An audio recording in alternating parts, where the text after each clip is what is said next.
mucho gusto. Soy María Sedano, soy enfermera y os voy a hablar de las nuevas tecnologías que podemos encontrar en acceso vascular y que nos pueden ser útiles para nuestra práctica.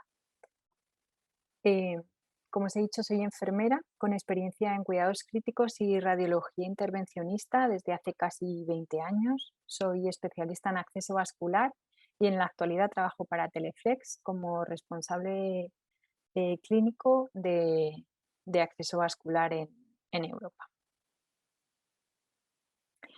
¿Qué tenemos a nuestro alcance eh, cuando nos referimos a las nuevas tecnologías? Pues tenemos el uso de la ecografía, la alta presión de la que ya hemos hablado en otro módulo y no voy a extenderme más. Encontramos distintas tecnologías del catéter que nos pueden ayudar con diferentes tipos de pacientes o el ECG intracavitario para la colgación de la punta del catéter.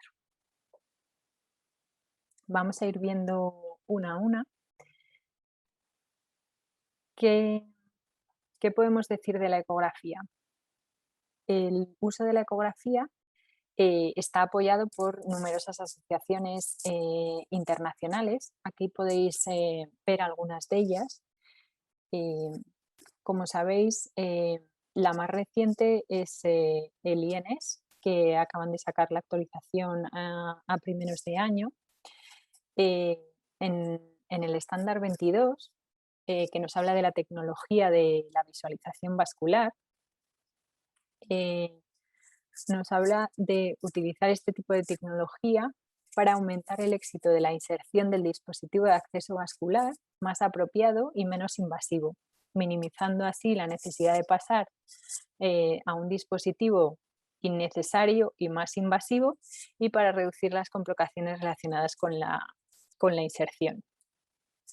Utilizar la punción guiada por ecografía en tiempo real y un enfoque sistemático para la inserción de dispositivos de acceso vascular central en adultos y en niños para mejorar las tasas de éxito de inserción, reducir el número de punciones y reducir las tasas de complicaciones de inserción.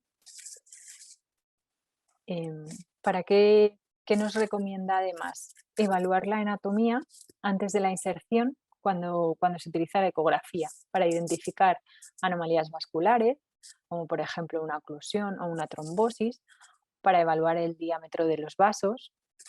Y siempre vamos a seleccionar el vaso más apropiado para la canalización en función del tamaño, la forma, la profundidad, el flujo y la permeabilidad.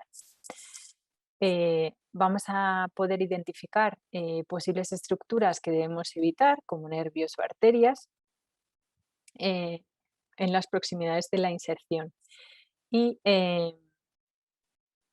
la, eh, va a ser muy importante tener en cuenta la relación que hay de la vena con el catéter, lo que conocemos como el catheter vein ratio, para, para así minimizar el riesgo de trombosis. Otra de las recomendaciones que nos da el INS es minimizar el daño de las estructuras circundantes, ya que al identificar los vasos en eje corto, o sea, en transversal, y proceder a la inserción, eh, de esta manera tienes todas las estructuras adyacentes más localizadas. Y se puede utilizar el plano longitudinal una vez finalizada la evaluación inicial, si se prefiere realizar la inserción en pacientes adultos en este eje. Otra de las cosas que nos comentan es que se puede medir la relación que tiene el tamaño del catéter con el tamaño de la vena antes de la inserción, ya que así podemos garantizar que esta relación vena-catéter sea inferior al 45% y así disminuyamos el riesgo de trombosis. Es verdad que estas investigaciones nos comentan que están más centradas en catéter PIC, pero que también nos habla que se podría aplicar a catéteres de línea media, ya que se colocan con las mismas, en las mismas venas. Por lo tanto, el uso de la ecografía no solo la vamos a utilizar para la punción ecoguiada, sino que también vamos a realizar una valoración ecográfica previa a la inserción.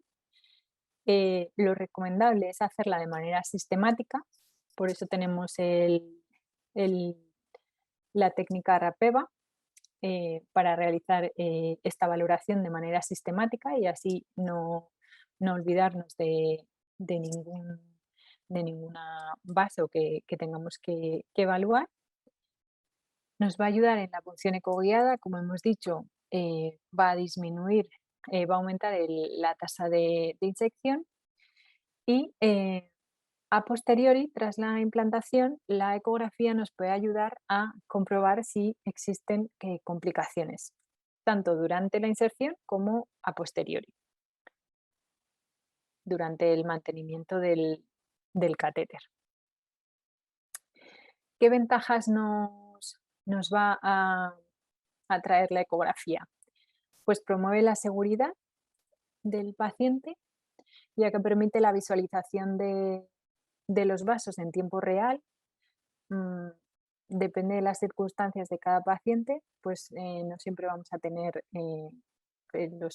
la misma calidad de vasos y, y además nos va a permitir eh, visualizar si hay alguna variabilidad anatómica.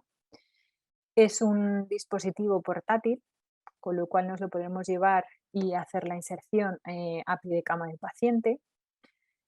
Como hemos comentado, tiene mayor tasa de éxito en la inserción, ya sea venosa o arterial. Se produce menos traumatismo en el vaso que si realizáramos una inserción ciega. Nos permite acceder a venas más profundas que no son palpables y, y por lo tanto de mayor calibre y va a proporcionar una mayor comodidad y satisfacción del paciente, pero no solo del paciente, también del enfermero. No conozco a ningún enfermero que no lo pase mal cuando no puede pinchar a un paciente a la primera. Otra de las tecnologías que tenemos a nuestro alcance son las tecnologías relacionadas con el catéter. Eh, Muchas asociaciones respaldan el uso de catéteres impregnados, como pueden ser la CDC, la SIA, el INES, por nombrar algunos. La CDC en el 2011 y la SIA en el 2014 brindan recomendaciones de categoría 1 y 1A con respecto al uso de catéteres centrales impregnados con antiséptico o antimicrobianos en adultos. Estas pautas establecen que el uso de un catéter antimicrobiano puede ser beneficioso en las siguientes situaciones. En unidades hospitalarias y poblaciones de pacientes con una tasa de infección relacionada con catéter superior a las medias institucionales, a pesar de las prácticas básicas de prevención de infección de torrente sanguíneo asociada con catéter central, pacientes con acceso venoso limitado, pacientes con antecedente de eclampsia recurrente, pacientes con mayor riesgo de secuela grave de eclampsia, como dispositivos intravasculares implantados, es decir, una prótesis valvular cardíaca o un injerto aórtico, pacientes neutropénicos, trasplantados, quemados o en estado crítico. Cuando el tiempo de permanencia esperado del catéter es mayor de 5 días y cuando las inserciones se realizan en situaciones de urgencia y emergencia. Cuando elegimos el dispositivo de acceso vascular más adecuado para el paciente, a menudo este cumple los criterios para seleccionar un catéter impregnado. Además de las pautas recomendadas por la CDC y la SIA que hemos visto, estos serían los pacientes enumerados en los estándares de práctica del INS, en los cuales se debe considerar un catéter impregnado para pacientes críticos, pacientes con antecedentes de trombosis venosa profunda, pacientes con antecedentes de eclampsia, una unidad donde la tasa de eclampsia sea muy alta, los pacientes que requieren un dispositivo durante más de 5 días y los pacientes con múltiples dispositivos de acceso vascular eh, insertados a la vez. Esto, como sabéis, es muy frecuente, por ejemplo, en pacientes de UCI, en los que además de tener un dispositivo de acceso central, seguramente tenga también un catéter periférico corto y puede tener también un catéter arterial, por ejemplo. Entonces, el catéter impregnado eh, nos dicen estas guías que debería considerarse en estos grupos de pacientes. ¿Qué tipos de catéteres de tecnología nos encontramos? Tenemos distintos tipos de tecnología. Tenemos el PIC de AGVA, que es el primer PIC del mundo que es antibacteriano y antitrombogénico. La tecnología a reugar es Advance, es la tecnología de tercera generación de Teleflex y está destinada a proteger los dispositivos de acceso venoso central de complicaciones relacionadas con el catéter.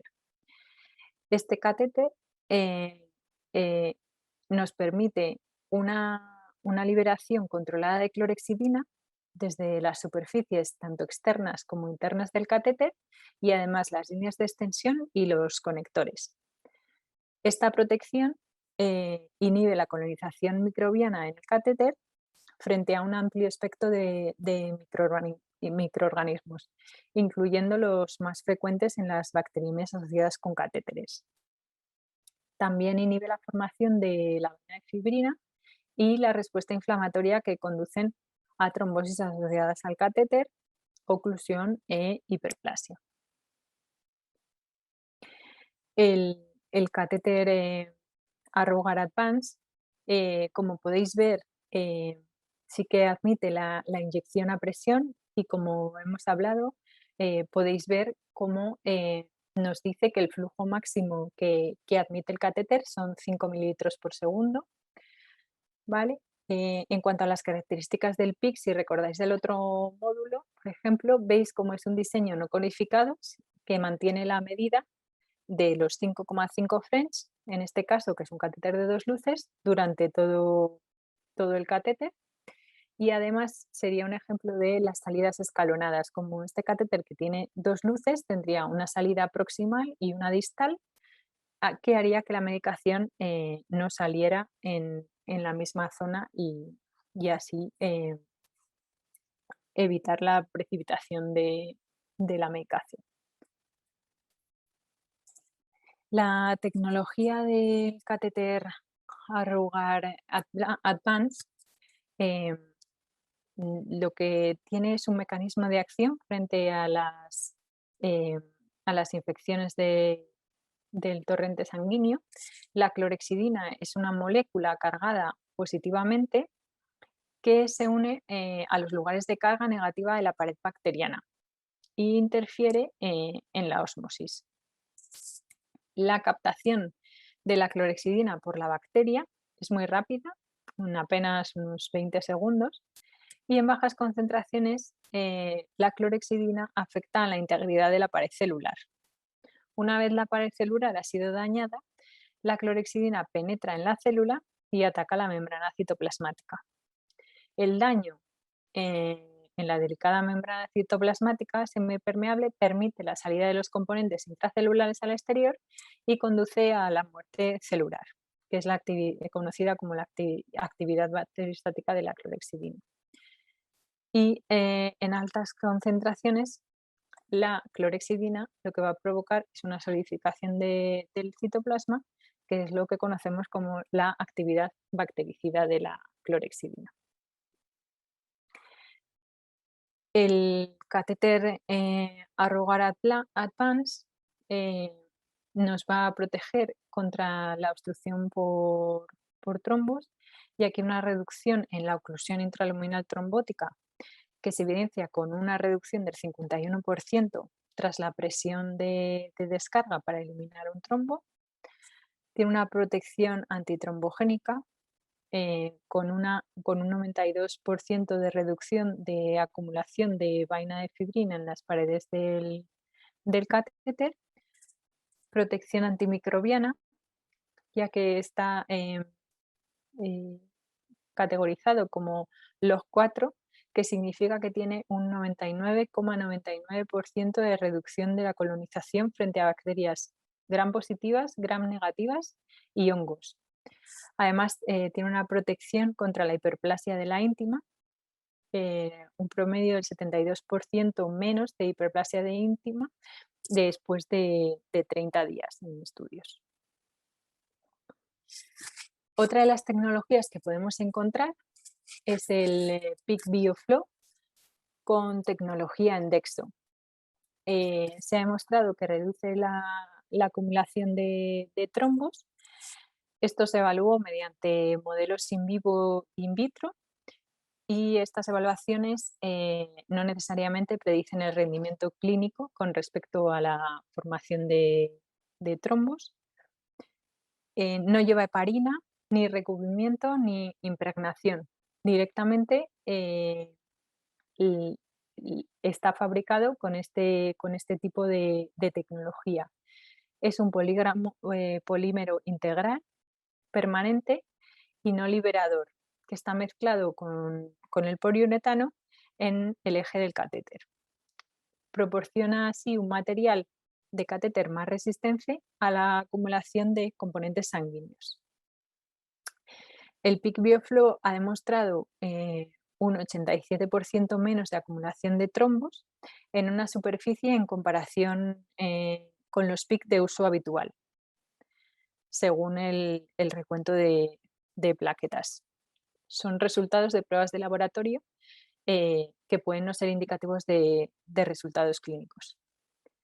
Este PIC también permite la inyección a presión y tiene características avanzadas como grandes diámetros de la luz, que permite que el PIC sea con válvula o sin válvula y que se puede administrar una inyección a presión requerida en un TAC con contraste, con inyectores de hasta 325 P6. Otra tecnología que tenemos disponible en el mercado sería la tecnología del catéter Spectrum. Esta es un catéter destinado tanto a corto como a largo plazo para la monitorización de la presión venosa, la toma de muestras de sangre, la administración de fármacos y fluidos y para su uso en inyectores de presión para la administración de contraste en estudios de tomografía computerizada. El catéter está impregnado con los antimicrobianos minociclina y rifampicina para ayudar a proporcionar protección contra las infecciones del torrente sanguíneo relacionadas con el catéter. La tecnología Spectrum es eficaz contra un amplio espectro de bacterias que suelen causar Klebsiella y CRBSI, incluyendo los organismos gram positivos y gran negativos. El PIC Spectrum está indicado para inyecciones de medios de contraste también y se puede utilizar hasta 325 P6. Y siempre hay que respetar el candado máximo indicado en la conexión del catéter. En conclusión, hemos visto distintas tecnologías disponibles en el mercado El catéter PIC Arrugar Advance nos permite, tiene efecto antimicrobiano y antitrombogénico.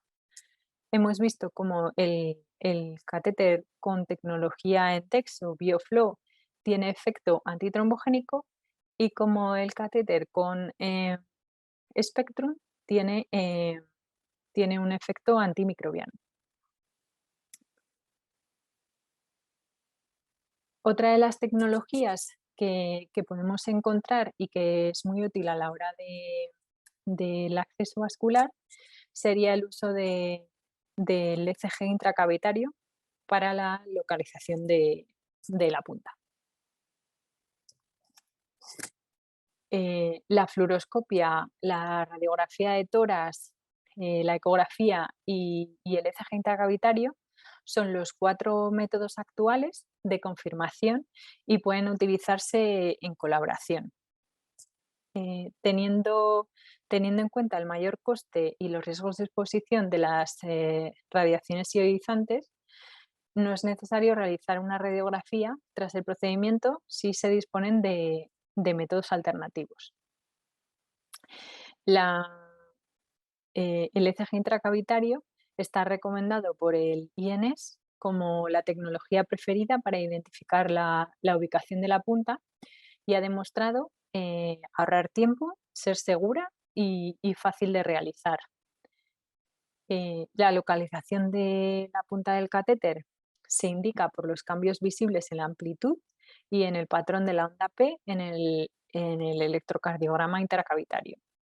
Y la morfología de la onda P va a ir variando a medida que la punta del catéter avanza hacia la vena cava superior o la unión cavo-atrial. ¿Vale? Esta técnica ha sido utilizada desde hace muchos años en Europa. Es fácil de reproducir en todas las instalaciones. Existen equipos dedicados a esta tecnología, pero también se pueden utilizar equipos que llamamos no dedicados, que pueden ser un conmutador. Permite la colocación precisa, como hemos dicho, de la punta en vena cava superior o en la aurícula derecha. Eh, al no exponer al paciente a radiaciones ionizantes, pues es una ventaja frente a los rayos X tradicionales. Proporciona un posicionamiento de punta a tiempo real, es decir, intra procedimiento, con lo cual una vez terminamos el procedimiento ya sabemos que el catéter está bien alojado y podríamos utilizarlo inmediatamente sin necesidad de esperar a que se realice la radiografía de tórax. Puede reducir las malposiciones y la necesidad de reposicionar o sustituir el catéter, ya que al ser un método intraprocedimiento, en el mismo momento, cuando tenemos todo el campo estéril montado, vamos a poder dirigir el catéter hacia la colocación correcta. Puede minimizar también las derivaciones a radiología vascular intervencionista y puede reducir el potencial de complicaciones relacionadas con las lesiones y traumatismos vasculares, así como el riesgo de traumatismo cardiogénico. Teniendo en cuenta el mayor riesgo y el coste de las radiaciones ionizantes, no es necesario realizar, como hemos dicho, una radiografía si se disponen de métodos alternativos. Aquí sería, os voy a explicar un poco cómo sería el ECG intracavitario y qué iríamos viendo en el ECG del paciente. Necesitamos que el paciente tenga un ECG en el que podamos identificar la onda P del paciente, ya que es la que nos va a ayudar a ver las variaciones y es la que nos identifica cuando el catéter está en la unión cavo-atrial Lo que vamos a buscar siempre es tener la onda P máxima para así decir que el catéter está alojado en la unión caboatrial. En la primera imagen podéis ver una, una onda P normal. El catéter se está aproximando, está empezando a entrar en vena cava superior y según avanza el catéter vamos a ir viendo cómo esa onda P aumenta y encontraríamos una onda P máxima. Hay veces que puede alcanzar la altura del QRS, e incluso superarla o no llegar. Depende mucho de cada paciente. Por eso lo ideal es seguir avanzando lentamente con el catéter hasta eh, poder visualizar una pequeña negativización de la onda P, de manera que podamos visualizar una onda P bifásica, que quiere decir que hemos pasado la unión cava atrial. Si siguiéramos avanzando y entrásemos en aurícula, nos encontraríamos una onda P invertida. ¿Qué tendríamos que hacer cuando tenemos la onda P bifásica o la onda P invertida? Tendríamos que retirar el catéter hasta que volviéramos a localizar nuestra onda P máxima. Y ahí sería donde dejaríamos el catéter y finalizaríamos el procedimiento. Como habéis visto, es un sistema muy fácil y muy eficaz, como dice el INS, y fácil y seguro de realizar. Así que con esto hemos hecho un repaso de algunas de las nuevas tecnologías que tenemos disponibles para el acceso vascular. Muchas gracias.